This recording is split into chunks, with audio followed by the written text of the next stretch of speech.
ಬದಲಾದ ಜೀವನ ಶೈಲಿಯಿಂದಾಗಿ, ಆಹಾರದ ಕ್ರಮಗಳಿಂದಾಗಿ, ರಾಸಾಯನಿಕ ಗೊಬ್ಬರಗಳಿಂದ ಬೆಳೆಯುವ ನಾನಾ ಆಹಾರ ಪದಾರ್ಥಗಳಿಂದ ಈಗ ಹಲವಾರು ರೋಗಗಳು ಮನುಷ್ಯನಿಗೆ ಕಾಡುತ್ತಿವೆ. ಇತ್ತೀಚಿನ ದಿನಗಳಲ್ಲಿ ತುಂಬಾನೇ ಸಾಮಾನ್ಯವಾಗಿ ಇದನ್ನು ಕರೆಯಲಾಗುತ್ತದೆ. ಅದುವೇ ಮಧುಮೇಹ, ಶುಗರ್ ಕಾಯಿಲೆ. ಇದು ಬಡವ ಸಿರಿವಂತ ನೋಡದೆ ಎಲ್ಲಾ ವರ್ಗದ ಜನರಿಗೆ ವ್ಯಾಪಕವಾಗಿ ಹರಡುತ್ತಿದೆ.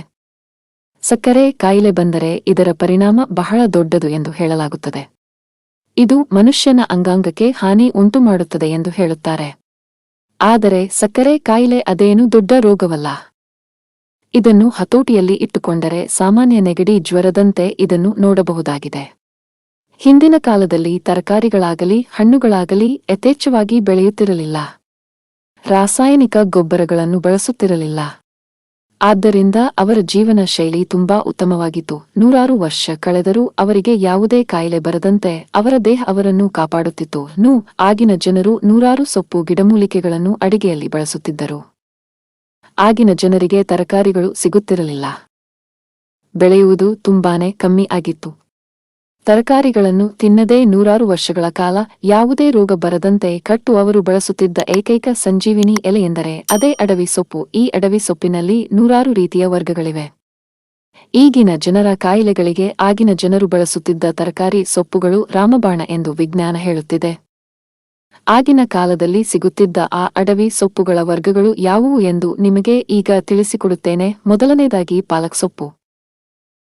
ಮಧುಮೇಹ ಸಮಸ್ಯೆ ಇರುವವರು ಪಾಲಕ್ ಸೊಪ್ಪು ಸೇವಿಸಿದರೆ ಹಲವು ರೀತಿಯ ಪ್ರಯೋಜನಗಳಿವೆ. ಬೇಯಿಸಿದ ಪಾಲಕ್ ಸೊಪ್ಪು ಮಧುಮೇಹಿಗಳಿಗೆ ಹೆಚ್ಚು ಆರೋಗ್ಯಕರವಾಗಿದೆ. ಹಸಿ ಪಾಲಕ್ ಅನ್ನು ಹೆಚ್ಚಿನ ಪ್ರಮಾಣದಲ್ಲಿ ಸೇವನೆ ಮಾಡುವುದರಿಂದ ಕೆಲವರಿಗೆ ಅಜೀರ್ಣ, ಹೊಟ್ಟೆನೋವು, ಗ್ಯಾಸ್, ಮಲಬದ್ಧತೆ, ಅತಿಸಾರ ಮುಂತಾದ ಆರೋಗ್ಯ ಸಮಸ್ಯೆಗಳು ಉಂಟಾಗಬಹುದು. ಹೀಗಾಗಿ ಪಾಲಕ್ ಸೊಪ್ಪನ್ನು ಬೇಯಿಸಿ ತಿನ್ನುವುದು ಉತ್ತಮ. ಬೇಯಿಸಿದ ಪಾಲಕ್ ವಿಟಮಿನ್, ಖನಿಜಗಳು ಮತ್ತು ಉತ್ಕರ್ಷಣ ನಿರೋಧಕಗಳಿಂದ ತುಂಬಿರುತ್ತದೆ.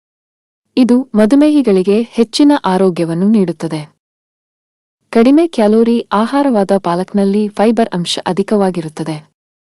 ಇದು ರಕ್ತದಲ್ಲಿನ ಸಕ್ಕರೆ ನಿಯಂತ್ರಣಕ್ಕೆ ಸಹಾಯ ಮಾಡುತ್ತದೆ. ಬೇಯಿಸುವುದರಿಂದ ಪಾಲಕ್ನಲ್ಲಿರುವ ಸಂಯುಕ್ತಗಳು ಇನ್ಸುಲಿನ್ ಸೂಕ್ಷ್ಮತೆಯನ್ನು ಸುಧಾರಿಸುತ್ತದೆ.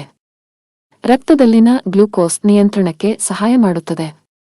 ಪಾಲಕ್ನಲ್ಲಿರುವ ಪೊಟ್ಯಾಸಿಯಂ ರಕ್ತದ ಒತ್ತಡವನ್ನು ಕಡಿಮೆ ಮಾಡಲು ಸಹಾಯ ಮಾಡುತ್ತದೆ. ಪಾಲಕ್ನ ಉತ್ಕರ್ಷಣ ನಿರೋಧಕಗಳು ಆಕ್ಸಿಡೇಟಿವ್ ಒತ್ತಡ ಮತ್ತು ಉರಿಯೂತವನ್ನು ಎದುರಿಸುತ್ತವೆ.